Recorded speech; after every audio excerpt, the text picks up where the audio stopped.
حضرت مسیح موعود علیہ الصلوۃ والسلام بیان فرماتے ہیں، اللہ تعالیٰ صاف فرماتا ہے کہ عورت اس وقت تک نیک نہیں ہو سکتی جب تک وہ اپنے شوہر کی کامل اطاعت اور دلی محبت سے اس کی تعظیم نہیں کرتی۔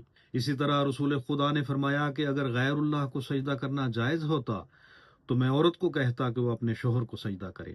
اسی طرح عورت کا فرض ہے کہ اپنے شوہر کی مکمل فرمان برداری کرے۔ جو عورت شوہر کو اہانت کی نظر سے دیکھتی ہے یا اس سے بدزبانی کرتی ہے وہ لعنتی ہے۔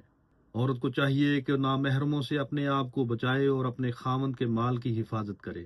عورتوں میں یہ بدعادت بھی ہوتی ہے کہ جب ان کے شوہر کسی مصلحت کی وجہ سے دوسرا نکاح کرنا چاہتے ہیں تو وہ عورتیں اور ان کے اقربا اس کے شوہر کو برا بھلا کہتے ہیں۔